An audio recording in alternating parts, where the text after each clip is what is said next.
Good morning class 10। हम लोग मधु कांकरिया द्वारा रचित साना साना हाथ जोड़ी यात्रा वृतांत को पढ़ रहे हैं और पिछली कक्षा में हम लोगों ने पृष्ठ संख्या 28 के चौथे पैराग्राफ तक पढ़ा था। चलिए पाठ को आगे बढ़ाते हैं और आगे पढ़ते हैं कि लेखिका किस तरह से प्रकृति का आनंद उठाते हुए और हमारे सैनिकों के योगदान को याद करते हुए आगे बढ़ रही हैं। यहाँ रास्ते अपेक्षाकृत चौड़े थे, इस कारण खतरों का एहसास कम था। इन घाटियों में कई बंदर भी दिखे, माफ कीजिएगा, कुछ बंदर भी दिखे, कुछ अकेले तो कुछ अपने बाल बच्चों के साथ। बहरहाल घाटियों, वादियों, पहाड़ों और बादलों की आंख मिचौली दिखाती पहाड़ी कबूतरों को उड़ाती हमारी जीप जब युमथांग पहुंची तो हम थोड़े निराश हुए। बर्फ से ढके कटाव के हिम शिखरों को देखने के बाद युमथांग थोड़ा फीका लगा और यह भी एहसास हुआ कि मंजिल से कहीं ज्यादा रोमांचक होता है मंजिल तक का सफर। यह परम सत्य है कि मंजिल तक पहुंचने में जो हमारे भीतर रोमांच होता है, जो हमारे भीतर वो पल पल उत्साह होता है, वो मंजिल पर पहुंचकर उतना नहीं रहता। बहरहाल युमथांग में चिप्स बेचती एक सिक्किमी युवती से मैंने पूछा, तुम क्या सिक्किमी हो? नहीं, मैं इंडियन हूं, उसने जवाब दिया। इसके जवाब पर सब कुछ निछावर। कितनी सहजता से उसने कहा कि नहीं, मैं सिक्किमी नहीं, मैं इंडियन हूं। कितने लोग हैं जो पहले अपने प्रांत की बातें करते हैं, उसके बाद देश की बातें करते हैं। हमें इस बच्ची से सीखना चाहिए।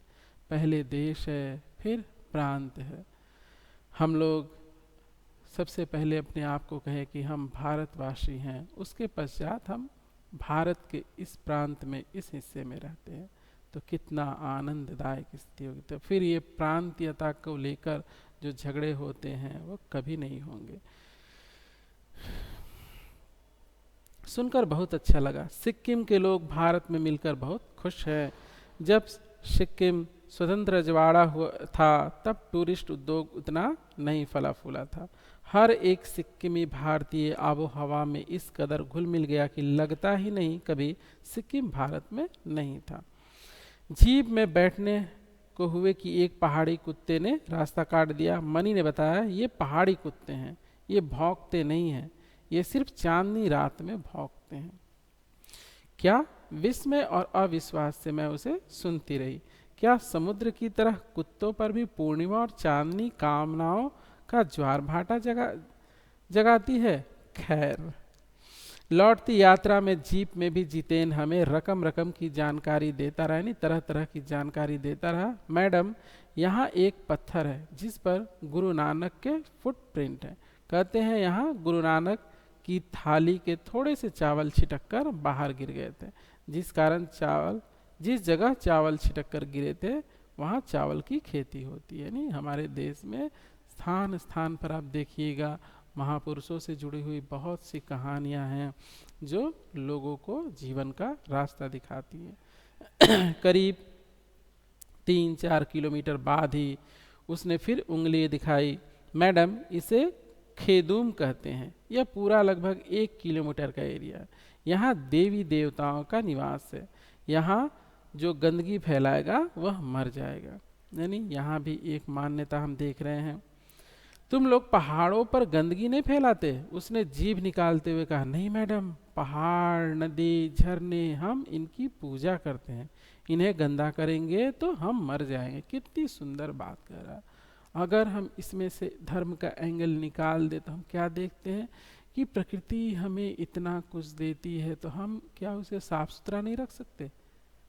हमारा तो कर्तव्य है कि हम प्रकृति को साफ सुथरा रखें, तभी तो प्रकृति हमें देगी। हम उसे गंदगी का अंबार बना देंगे, गंदगी का ढेर बना देंगे, तो क्या प्रकृति सांस ले पाएगी? नहीं। तो कितनी सुंदर बात कह रहा है जितेन कि नहीं, हम नदियों, पहाड़ों, इन सबको गंदा नहीं कर सकते। क्यों? यही तो हमारा जीवन है। अगर इसे गंदा कर देंगे तो फिर जीवन बचेगा कहाँ? हम मर जाएंगे।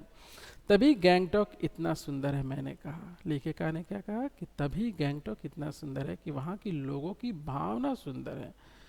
केवल मुंह से बोलने से हम साफ नहीं हो सकते, स्वच्छ नहीं हो सकते, हमारे भीतर वह भावना होनी चाहिए, तभी वो हमारे कर्म में भी परिलक्षित होगी। गैंगटॉक नहीं मैडम, गंतोक कहिए। जितेन क्या कहता है कि गैंगटॉक नहीं, गंतोक कहिए। इसका असली नाम गंतोक है। गंतोक का मतलब है पहाड़।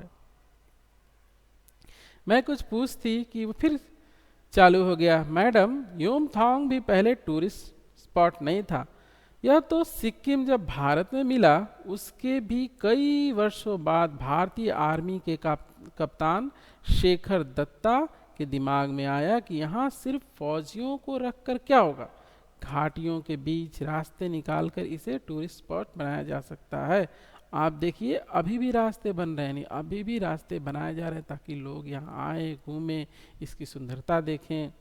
हाँ, रास्ते अभी भी बन ही रहे हैं, नए नए स्थलों की खोज अभी भी जारी है। शायद मनुष्य भी इसी असमाप्त खोज का नाम सौंदर्य, नहीं ये मनुष्य का ही क्या है, शायद इसी असमाप्त खोज का ही नाम क्या है, सौंदर्य। वह सब जगह सौंदर्य ढूंढता फिरता है। मनी मैन कहती हुई जीप आगे बढ़ने लगी। यानी मैं मनी मन ये सोचने लगी कि हमारी जीवन की यात्रा खोज क्या है, उस सौंदर्य की, उस प्रकृति के सौंदर्य की खोज करना।